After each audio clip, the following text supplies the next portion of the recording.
Good afternoon, everybody. Hope we're doing fantastically well, and welcome back to the latest video on the channel.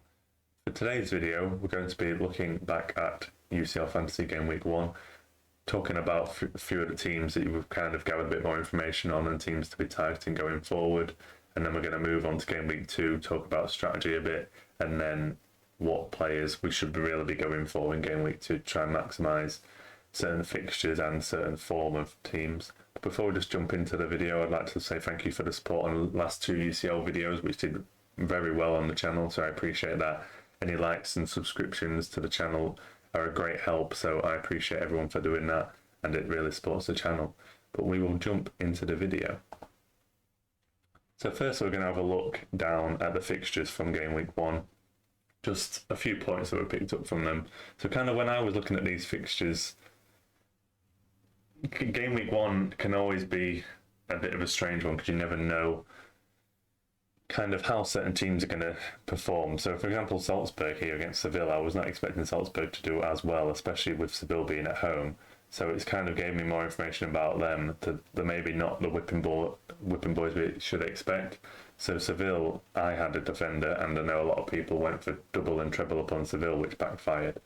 So we just need to, especially to utilise certain chips and strategy going forward, we kind of need to pick out these teams to target as we go into these game weeks. So Salzburg have put a bit of doubt in my mind going forward, especially because the group doesn't really have a standout team in it, so they could like fight quite well and get a few points throughout the whole group stage. So I'm not as sold on targeting them. Same could be said for Young Boys as well, who obviously put up a great fight against Man United, even though they had 10 men.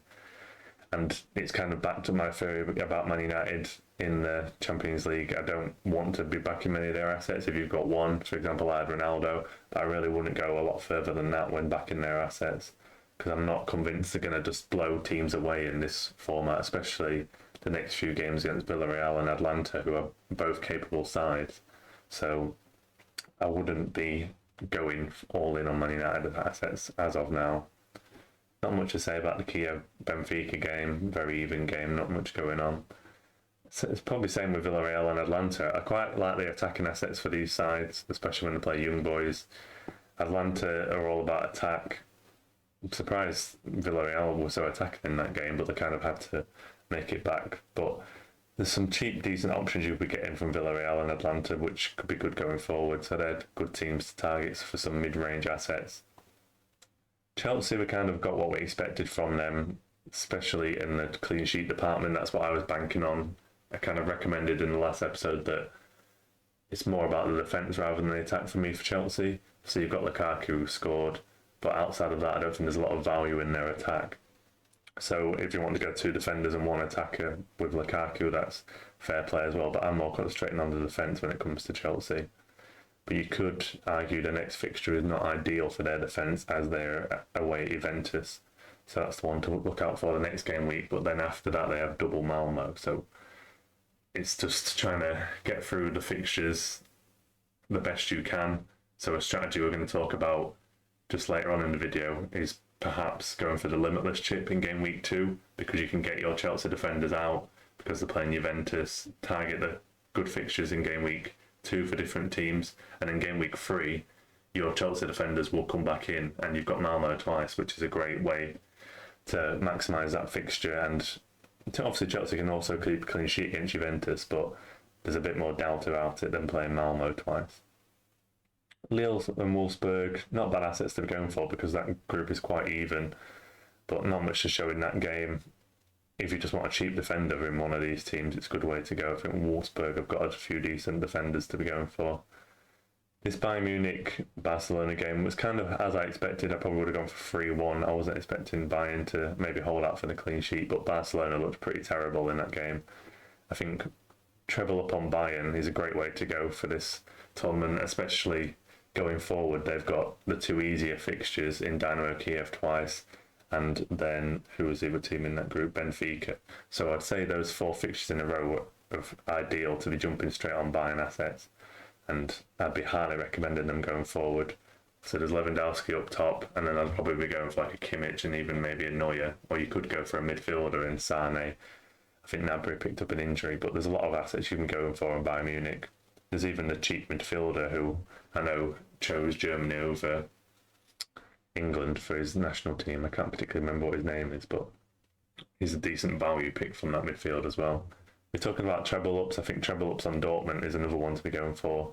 I had a double up with Haaland and Muniain, and I'll probably be adding Bellingham to that, as we saw in the last fixture. Was really, I think I was expecting to be more in a kind of defensive midfield, kind of box to box role, but he was getting forward quite well, so there's definitely an option there, which I won't be ruling out. I don't see a lot of value in this Sheriff and Shakhtar Donetsk fixture, but it kind of gives you a bit of an indication that Sheriff can do quite well, but I'd still, whenever you're playing Sheriff or Shakhtar Donetsk, I wouldn't be afraid. I'd be targeting those fixtures still.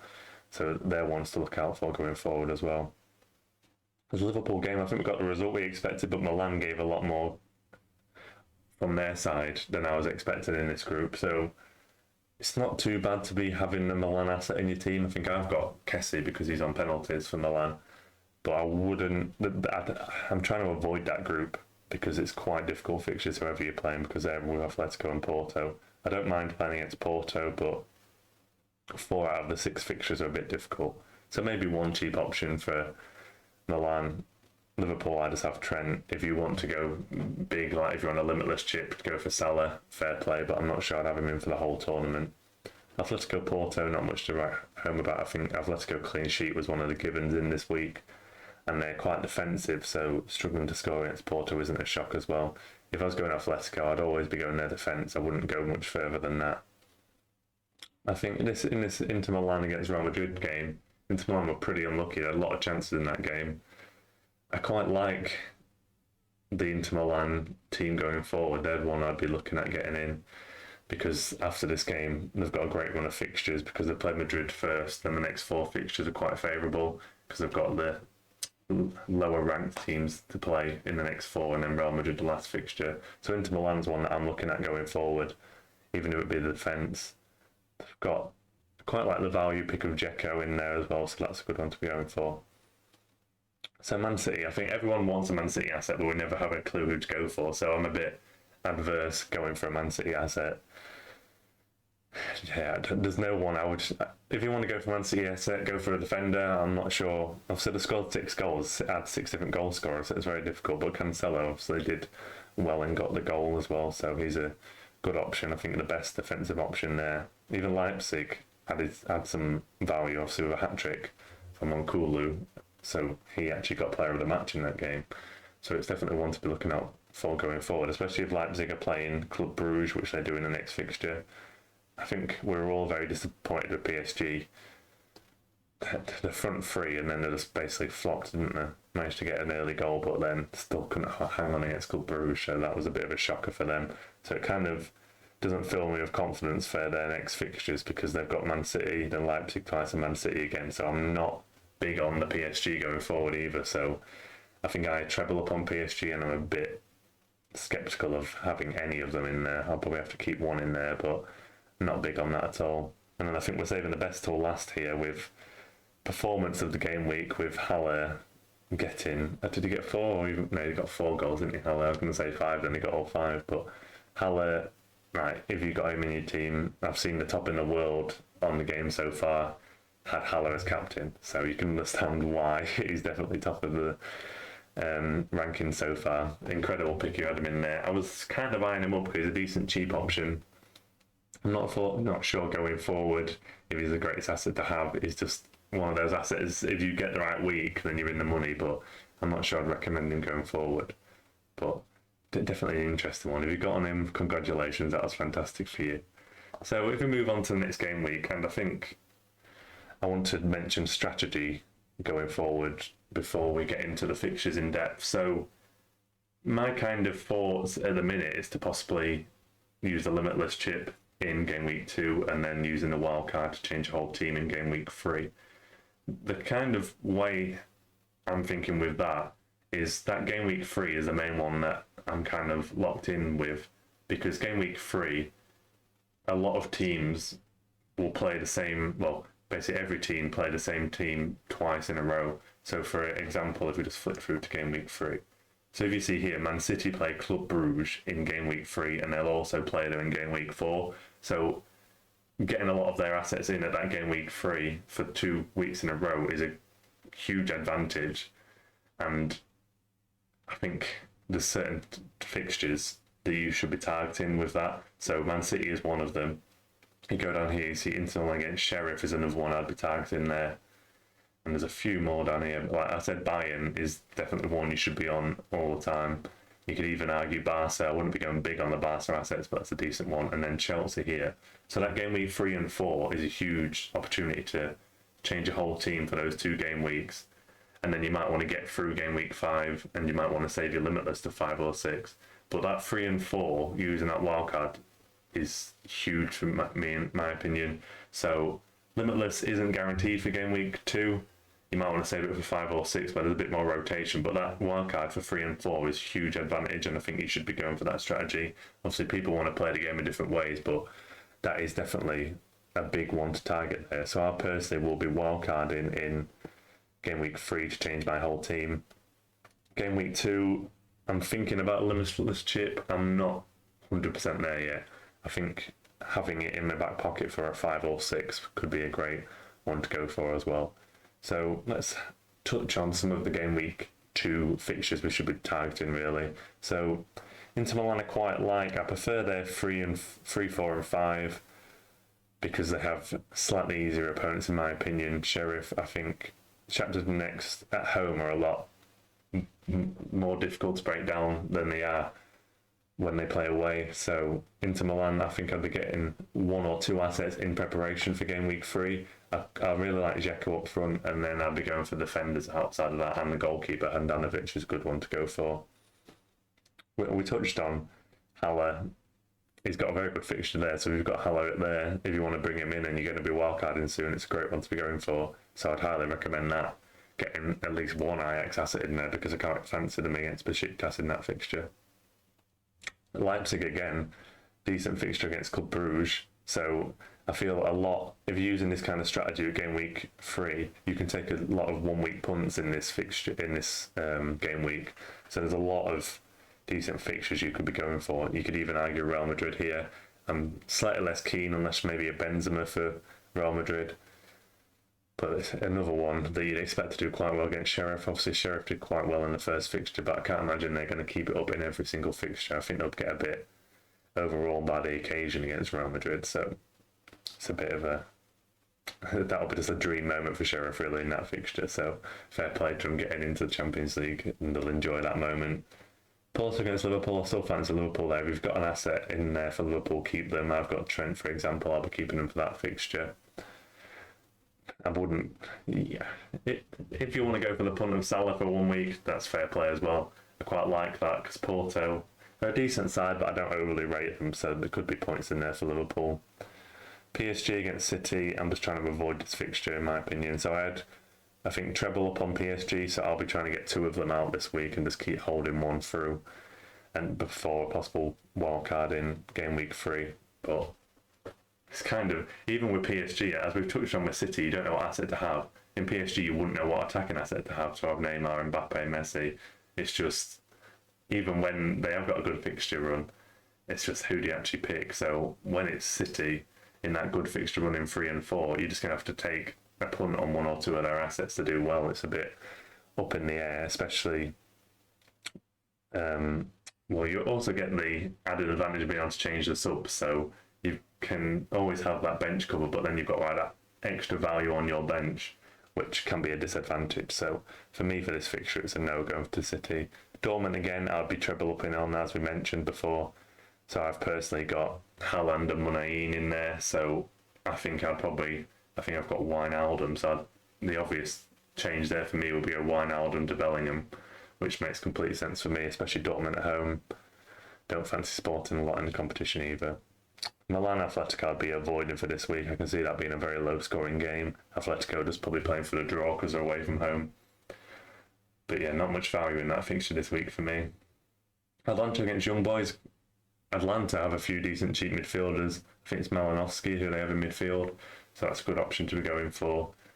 Zenit, I can't see much value in Zenit, although Malmo is probably one of the whipping boys of the competition. I'd be staying clear of getting a Zenit option in there.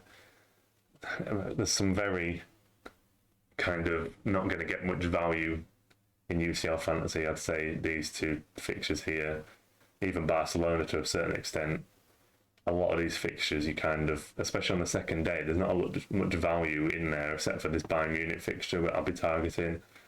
So you might want to load up quite a lot on the first day, except for maybe Bayern Munich, maybe a few Atlanta players, because I don't see a huge amount of value in this second day of match day 2.